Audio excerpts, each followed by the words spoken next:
Hello दोस्तों, जैसा कि आप देख रहे हो द परफेक्ट इंडिया। आज हमारा ये केमिस्ट्री का लस्ट थ्योरी चैप्टर है और आज का लेक्चर लस्ट लेक्चर होगा क्योंकि हमने इससे पहले बायोलॉजी ख़त्म कर दी गई।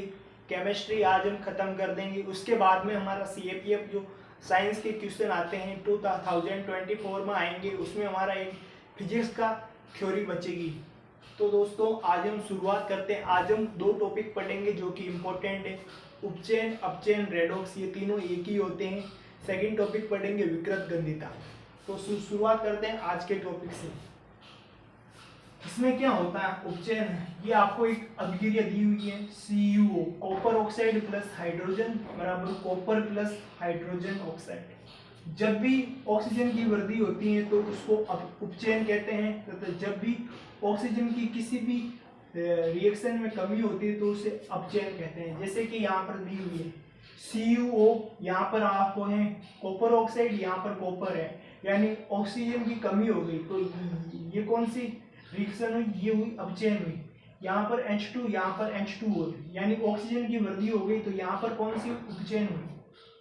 ये आपके आज खत्म हो गए उपचयन अपचयन। जब एक साथ उपचयन और अपचयन अभिक्रिया होती है तो उसे रेडॉक्स अभिक्रिया कहते हैं।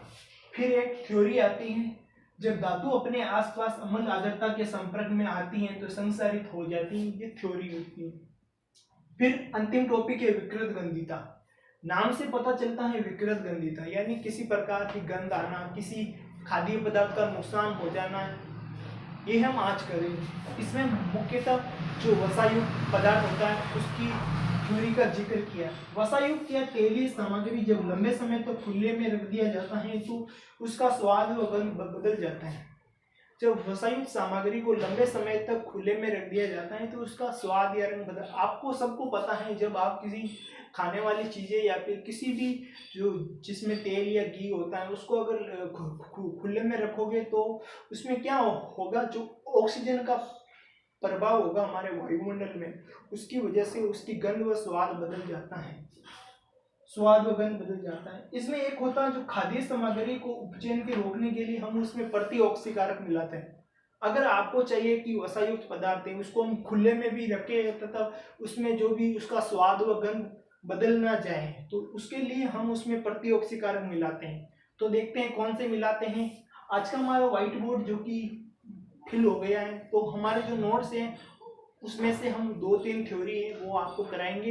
इसके बाद आज का चैप्टर फिनिश होता है तथा आज का केमिस्ट्री का जो भी लेसन होता है टोटली कंप्लीट होता है मेरी तरफ से और जो NCERT की साइंस की थ्योरी है उसकी तरफ से।